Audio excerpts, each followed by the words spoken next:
শুভ দুপুর বন্ধুরা, সবাই কেমন আছো? আশা করি সবাই ভালো আছো। আর তোমাদের কার কার খাওয়া দাওয়া হয়ে গেছে কমেন্টে অবশ্যই জানিও। আর দেখো, আমি চলে এলাম দুপুরে রান্নার মেনু শেয়ার করতে রোজকার মতন। কালকে আমি ভিডিও শেয়ার করিনি, ফটো করেছি শেয়ার। তো দেখো, এখানে এক বাটি গরম গরম ভাত নিয়ে নিলাম। গরম ভাতটা কিন্তু গরমই ছিল। আর এখানে আছে পুনকষা ভাজা। একদমই কিন্তু সিম্পল রান্না করেছি আজকে। প্রচণ্ড ঠান্ডা লেগেছে, কিচ্ছুই মুখে ভালো লাগছে না। তো দেখো, এখানে আছে পুনকো শাক ভাজা, পেঁয়াজ দিয়ে রসুন দিয়ে, বেশি করে পেঁয়াজ রসুন দিয়ে ভাজা ভাজা করেছি। শাকটা কিন্তু খেতে দারুণ হয়েছিল। আর আছে মাংস ভাজা। তো লঙ্কা পেঁয়াজটা নিতে আমি ভুলে গিয়েছিলাম, তো পরে নিলাম লঙ্কা পেঁয়াজটা।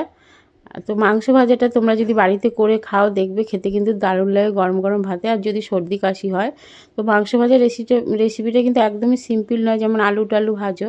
তো তোমরা যদি রেসিপি জানতে চাও, আমি মাংস ভাজার রেসিপিটা আমি দিয়ে দেবো। খেতে খুবই সুন্দর লাগে গরম ভাতে। চিকেন কষা এইসব সবই তো খেয়েছে, ভাজা একদিন খেয়ে দেখবে। তো ভিডিওটা এই পর্যন্ত। আর আমার আজকের মেনু এইটুকুই ছিল। তো ভিডিওটা যদি ভালো লাগে তো লাইক কমেন্ট শেয়ার করে অবশ্যই পাশে থেকো। আর যারা ইউটিউব থেকে দেখছো, আমার চ্যানেলটা সাবস্ক্রাইব করে দেবো। আর যারা ফেসবুক থেকে আমাকে এখনও ফলো করোনি, আমার পেজটা ফলো করে দিয়ে পাশে থেকো। তো চলো চলো, টাটা বাই, সবাই ভালো থেকো।